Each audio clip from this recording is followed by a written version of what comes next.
大家好，歡迎收睇明報530。今日係1月12號嘅星期一。今日係加拿大明報報翻加拿大明報嘅新聞，就係呢個禮拜五，即係16號係最後一日出報紙。然後加拿大明報喺月底，即係31號就會停止運作。卡尼聽日出發去中國訪問，今日睇起嚟，中方對呢次訪問似乎覺得唔錯，睇下會唔會有令人驚喜嘅協議會達成。多倫多市政府認為出年地產市道會復甦，佢哋咁樂觀，你敢唔敢跟住入市啊？加拿大航空公司確認，一名行李處理人員一度被困喺即將起飛飛機嘅貨艙內，迫使該航班喺滑行途中要緊急返回登機口。事後，該班航班仲要被迫取消。加航表示，已加強地勤操作程序。事發喺去年12月13號，涉事航班為加航 AC-1502，原定從多倫多皮爾遜國際機場飛往紐芬蘭省嘅蒙克頓。加航表示，飛機貨艙門喺一名地勤人員仍然在艙內嘅情況下，被無意中被關進艙內。該名工作人員係喺飛機已開始滑行之後，先至被發現被困。飛機隨即返回登機口。加航表示，雖然事件冇人受傷，但係由於呢一個構成潛在嘅安全風險，該公司已經強化地勤人員嘅操作流程。有關事件嘅片段於今年1月3號開喺 Instagram 上面流出，畫面顯示飛機停喺停機坪上，多名工作人員聚集喺貨艙區域附近。上傳片段嘅乘客表示，當時機組人員通知旅客指航班延誤並非航空公司所能控制。後來佢先至得知係一名行李處理人員被困喺飛機下方嘅貨艙內。佢表示，當飛機開始滑行時，可以聽到被困喺貨艙內嘅行李處理人員喺下面呼救並敲擊機身。佢仲可以聽到 AC-1502 航班機長向乘客通報情況。我從未遇到過咁樣嘅事情，希望呢個係第一次，亦都係最後一次。好消息係，嗰名工作人員完全安全，冇傷。農曆新年想買優質養生產品，咁就要去港利行啦。佢哋唔只有優惠，花旗參仲係100%安省種植、滋補養顏嘅燕窩盞，豐富膠原蛋白嘅海參，仲有花膠、冰酒、各款海味添。產品都有精美禮盒包裝，可以到第一廣場或者萬錦廣場門店選購㗎。港利行連續13年成為加拿大安省花旗參指定經銷商，而家喺網站訂購就送貨到全加拿大及全中國，養生健康首選港利行。加拿大納稅人每年需承擔3000萬蚊用嚟處理航空旅客嘅投訴。本嚟國會早喺2023年就指示加拿大交通處 CTA 向航空公司收返成本回收費，而交通處就建議對每宗符合條件嘅旅客投訴向航空公司收取790蚊費用，但係遭到阿南德同埋方慧蘭嘅阻延。而家2年半過去啦，但係有關措施遲遲未能夠落實。根據政府內部文件顯示，2024年8月1號至到2025年5月20號，無論係阿南德又好，抑或係方慧蘭都好，都喺佢哋擔任運輸部長期間，一直干預交通處執行有關措施。例如阿南德就質疑交通處係咪進行咗充分嘅盡職調查嚟到證明790蚊嘅收費合理。佢又要求交通處喺推出航空旅客保護條例修訂之前推遲實施相關收費。但係條例改革到而家連影都冇。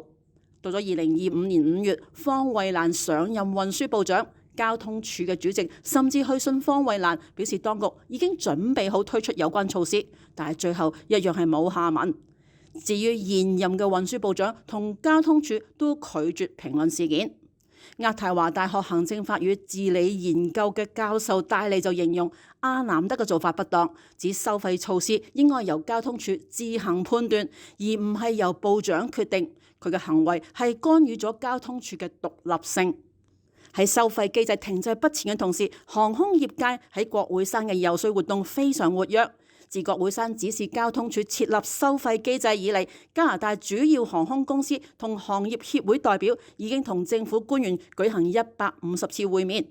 戴利表示，航空公司反對影響利潤嘅收費並唔令人意外，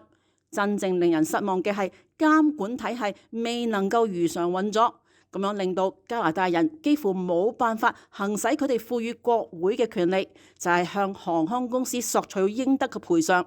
內部文件中最後一項細節更加指出，交通處積壓嘅航空旅客投訴個案將會由目前嘅88000宗上升去到2028年嘅15萬宗以上，意味住依法應該獲取賠償嘅加拿大乘客可能需要等幾年先至得到結果，凸顯咗政府拖延收費措施嘅代價。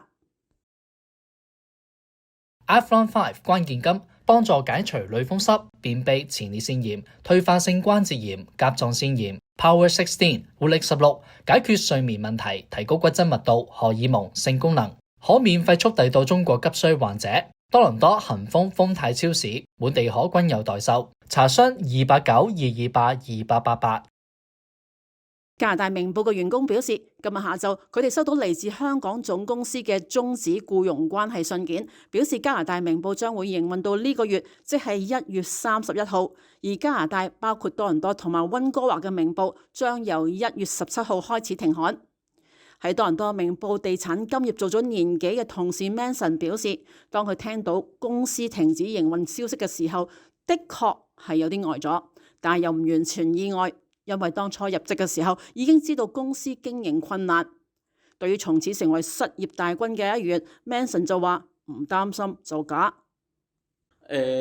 如果你話擔心日後嘅生計，咁老實講都會嘅。咁始終都係新移民啦，咁樣咁即係叫做好彩，我仲係30幾歲，都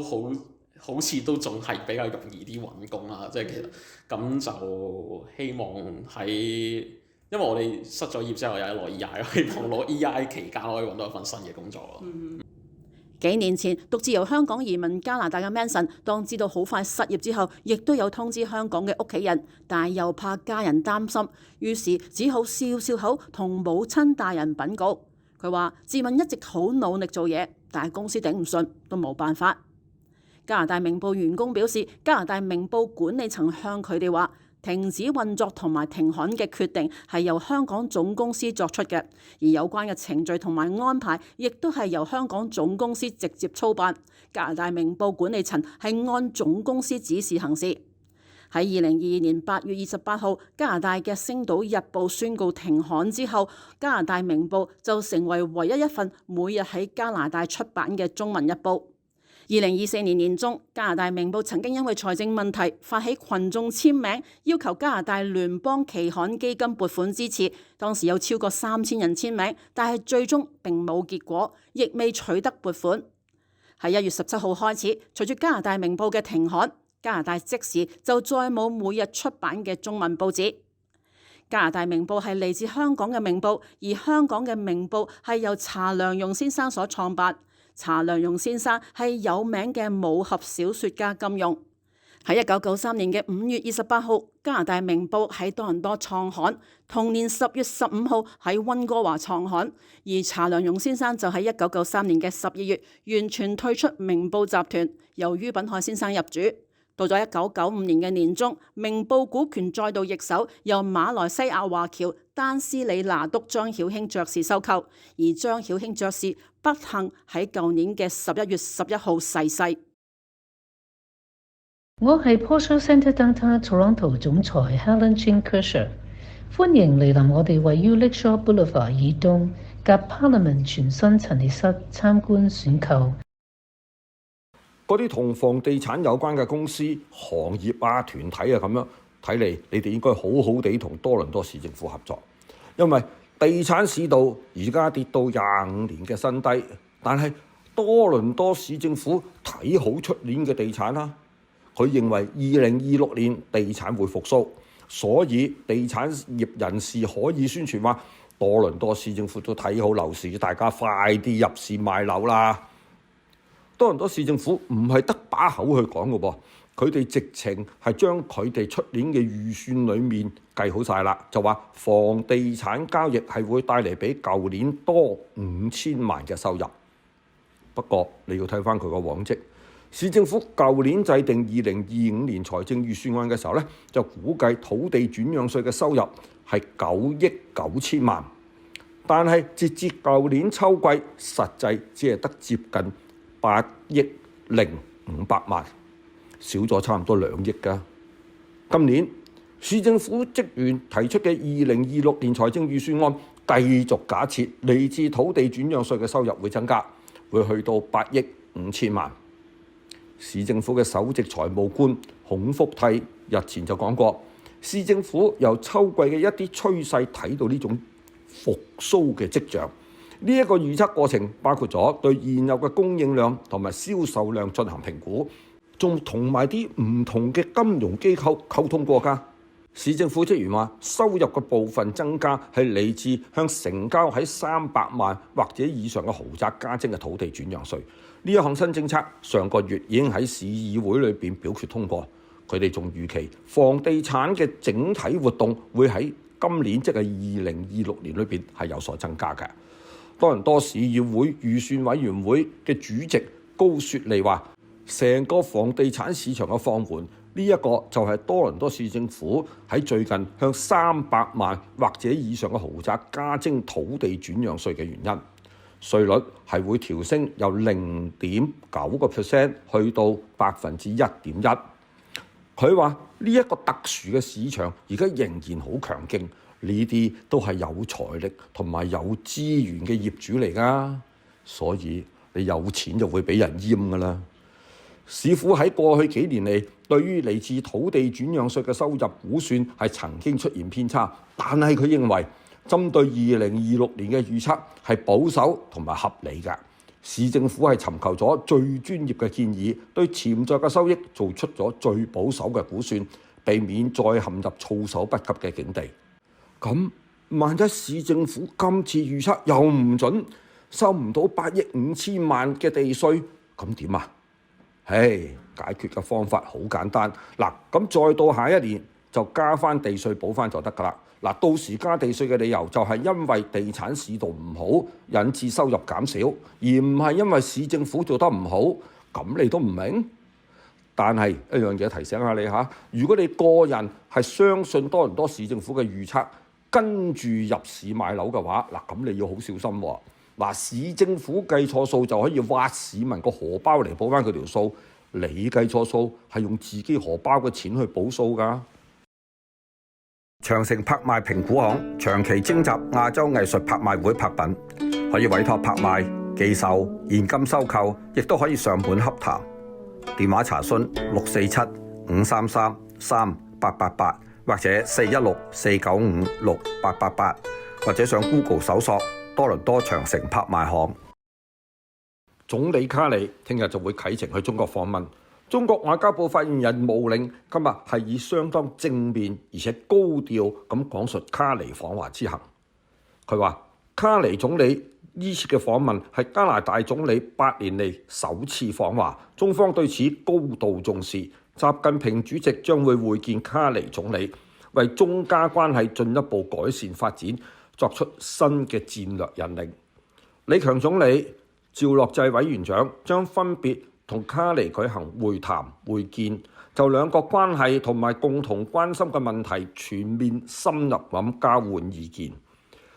中加關係健康穩定發展係符合兩國同埋兩國人民嘅共同利益，亦都有利於世界和平穩定同埋發展繁榮。中方期待以卡里總理此次嘅訪問為契機，加強對話溝通，增進政治互信，開展務實合作，妥善處理分歧，解決彼此關切，鞏固中加關係轉換勢頭，更好造福兩國人民。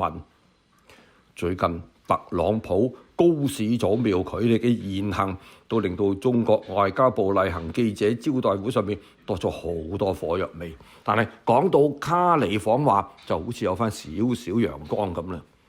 卡里喺宣布訪華行程裏邊就話，喺全球貿易動盪之際，加拿大正係致力建立一個更加具競爭力、可持續而且係獨立嘅經濟體，並且透過喺全球範圍裏邊建立新嘅夥伴關係，將經濟模式從依賴單一貿易夥伴轉向多元化。卡里會喺中國停留去到星期六，然後就訪問卡塔爾，並且喺下個禮拜去瑞士參加世界經濟論壇年會。喺卡里聽日啟程去中國訪問嘅時候，兩名加拿大自由黨政府黨團議員呢個禮拜就提前結束台灣訪問之行。如果唔係佢哋提前結束翻嚟嘅話，就會變成卡尼呢頭就訪問北京，但係又有自由黨議員嗰頭喺度訪問緊台灣。嗱，想咁樣左右逢源，大家都知道呢樣嘢唔係修補同中國關係嘅方法。呢兩個訪台嘅自由黨議員話，佢哋今次提前翻嚟係鑑於同總理喺北京嘅行程重疊，總理嘅呢個行程係上個禮拜先確認，所以佢哋認為有必要避免對加拿大外交政策造成混淆。而呢兩個自由黨嘅國會議員就係何潔斯同埋拉隆德，佢哋原本屬於一個由台灣政府贊助嘅議員團體，呢個團體係包括咗3個保守黨議員。佢哋5個人係一齊獲邀訪問台灣㗎，而加拿大中國人權聯盟就向卡尼發出公開信，期望卡尼訪華嘅時候能夠向中方明確表達反對拘押黎智英、鄒幸彤在內嘅眾多香港民運人士，亦都期望能夠提出懸紅通緝鄭敬基呢一個問題。南京大學國際關係學院院長朱鋒就話，特朗普嘅關稅政策促使中加兩國都喺度尋求加強國際合作嘅機會。卡尼嘅訪問反映咗喺美國貿易保護主義底下中加關係發展嘅新空間，但係佢同時提醒大家唔好過度解讀，因為加拿大仍然係美國嘅盟友，兩國係擁有深厚嘅文化傳承同埋地理聯繫㗎。我係亞佳淨水 Michael Chiu， 飲用清潔水可以加速身體嘅新陳代謝，排除毒素。記得飲足夠同乾淨嘅水，首選一定係亞佳淨水。奧克維爾一間汽車租賃公司夜晚被8個賊人偷走8部名車，包括1部法拉利，總價值200萬元。案發喺星期日凌晨3點35分，位於 South Service Road West 同 Fourth Line 附近嘅 Lockwood 汽車租賃公司，當時冇人在內。賊人打碎商鋪前窗進入室內，匪徒取得存放車匙嘅鎖匙箱，將8架豪華車從停車場開走，其中包括1部法拉利、2部保時捷、3部平治同埋2部寶馬。警方估計被盜車輛總價值約200萬元。警方指呢次盜竊行動相當有組織，共有8人參與，各人身穿深色衣物並遮面。目前警方正調取並審查監控錄像，搜集更多嘅資料。截至目前，警方已經喺大多倫多地區追回其中3部失車，包括1部寶馬、1部平治同埋1部法拉利，但尚未有人被捕。另外，3名歹徒涉嫌爆竊商號被捕，警方喺行動中檢獲槍械。約克區警隊第4分局已對3名歹徒提出控罪，並喺旺市一宗商業爆竊案中查獲1把槍械。另外3名匪徒喺1月10號星期六凌晨約2點喺旺市 Kipling Avenue 同7號公路一帶爆竊店鋪。警方接報員趕抵現場，將試圖開車離開嘅3名匪徒拘捕，並起獲1把已上膛嘅槍械及1支伸縮警棍。3名匪徒中包括1名35歲居住喺萬錦市華裔男子，各人被控以串謀同埋藏有賊贓等罪名，3人均因其他罪行而處於監管期。2023年4月，價值超過2000萬元嘅金條同埋250萬元外幣被盜案，皮爾區警方最近逮捕多1名同案件有關嘅43歲男子。被捕男子喬道理於今日乘坐飛機從迪拜飛抵多倫多皮爾遜國際機場時，當場被拘留。佢現今已被控盜竊金額超過5000蚊，2項持有犯罪所得財產罪同合謀實施可公訴罪等。呢件加拿大歷史上最大嘅黃金盜竊案發生於2023年4月17號，當時一架運載400公斤、純度達9999嘅黃金及大量外幣現金嘅飛機，從瑞士蘇黎世飛抵皮爾遜機場，貨物喺卸下之後被移至機場內另一地點，但第2日被報失。警方認為呢一批黃金失竊後被運往海外，最可能流向印度或者迪拜，並極可能已被融化，幾乎無法追蹤。警方其後展開名為 24K 調查行動，至今已經鎖定10名涉嫌參與竊案嘅人士，並已追回部分現金、豪車、名貴手錶同埋火器等贓物。數據指出，多倫多去年有39人死於交通意外，創10年嚟新低。但係就喺呢項紀錄達標嘅時候，市政府一項主要道路安全計劃就被迫終止。根據最新城市數據，2025年多倫多合共有39人死於道路交通事故，呢個數字甚至低於2020年疫情期間。當時因防疫限制，導致街道車流量遠低於平時。去年死亡案例中包含19名行人、12名司機、5名電單車車手、2名單車車手同埋1名包含電動踏板車在內微型交通工具使用者。多士去年死於交通意外人數只係10年前嘅一半。2016年多倫多交通死亡人數達到78人10年高峰，其中超過半數係行人。咁樣促使市政府推出零願景策略，目標係消除所有交通相關死亡。具體措施包括重新設計街道以限制車速，增設自動測速攝錄機同埋衝紅燈攝錄機。喺計劃啟動之後10年間，交通死亡人數呈現下降趨勢。策略專案經理薩內內賈德話：2025年係策略預算最充足一年，好多計劃規模都創下紀錄，因此佢認為亮眼數據絕對唔係巧合，而係各項措施共同發揮作用成果。但係其中一項擴大規模計劃而家已經終止。多倫多自動測速攝錄機喺2025年從75台倍增至150台，但受限於省府新法規，呢啲設備已經喺去年秋季全數拆除。儘管加拿大汽車協會研究顯示，測速攝錄機確實能夠減少超速，而且多數安省居民支持保留，但省長福特同埋佢嘅政府多次批評攝錄機只係無效搶錢工具。福特政府喺去年底改用大型閃爍告示牌嚟提醒駕駛減速。佢喺受訪時甚至稱攝錄機有助於降低死亡率嘅講法係一派胡言，並主張物理性減速戰同埋警察執法先至係防止事故關鍵。加拿大汽車協會政府關係經理費雪對此表示擔憂，認為若果冇替代措施應對超速，死亡人數恐怕將會回升。多倫多市今晚最低氣溫係零下攝氏1度，聽日最高氣溫會去到攝氏3度。大多倫多地區油價聽日冇升跌，維持喺每公升127.9仙。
壹傳媒創辦人黎智英同埋3間蘋果日報公司上月15號被裁定串謀勾結外國勢力等罪成。法庭今日將喺西九龍裁判法院1連4日處理黎智英同3間蘋果公司及其他認罪8名被告嘅求情。代表控方嘅副刑事檢控專員周天恒表示，黎智英喺中國內地出生，1960年代來港，育有6名子女，佢有各種各樣刑事定罪記錄，包括非法集會同欺詐。黎智英現時嘅健康狀況係，佢曾經投訴出現牙痛同埋心悸，另有聽力問題。經診療後，佢冇再就牙齒同埋心悸投訴，聽力亦冇轉差。懲教署醫療報告顯示，佢狀況健康穩定，佢嘅腳甲懷疑出現感染，但係拒絕接受治療。喺處方監察下，情況未有轉壞。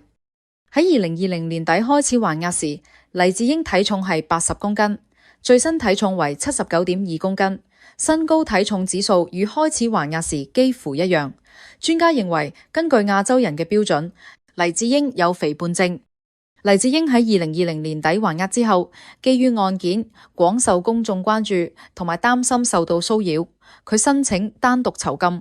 呢個係出於其個人意願。處方每月都會檢視單獨囚禁安排，同埋向黎智英確認單獨囚禁嘅意願。每次佢都確認同意繼續單獨囚禁。還押期間，黎享有監獄規則下嘅權利，包括維持社交接觸、領聖餐、收取刊物、從事有意義又輕量嘅工作、每日運動、享有牙科服務等。喺法官詢問之下，代表黎智英嘅辯方資深大律師彭耀雄補充，黎智英對於佢嘅獄中待遇冇投訴。彭耀雄指出，黎智英現年78歲，接近預期壽命，黎每還押1日，都會使佢離生命嘅終點更近一步。重申希望法庭判刑時考慮黎嘅年齡、健康同埋單獨囚禁嘅狀況。另一方面，代表張劍虹嘅大律師劉卓賢求情話，張劍虹喺案中角色相對次要，即使法庭量刑時視張劍虹為勾結罪中罪行重大嘅被告，亦都應採納該類被告嘅最低刑期，即以監禁10年為量刑起點。因應張劍虹喺案中作供，以及將部分 live chat 下架等因素，應減刑55%。重申佢深感後悔。張劍虹曾經獲贈3000萬壹傳媒股份，然後將其中500萬股捐予蘋果日報慈善基金，力陳張劍虹品格良好。黎智英3間蘋果相關公司，張劍虹、李宇軒同埋陳子華今日完成求情，法庭聽日處理餘下5名被告嘅求情。香港玩具展今日起喺灣仔會展舉行，新設主題展區潮玩館。明報電子平台組記者以短片帶讀者現場參觀，睇《鬼滅之刃 Fix Zero 1/6》、我妻善逸手辦、世外小鬼糖膠人偶 Tutu Moki 藝術雕塑、Cosby 系列公仔等。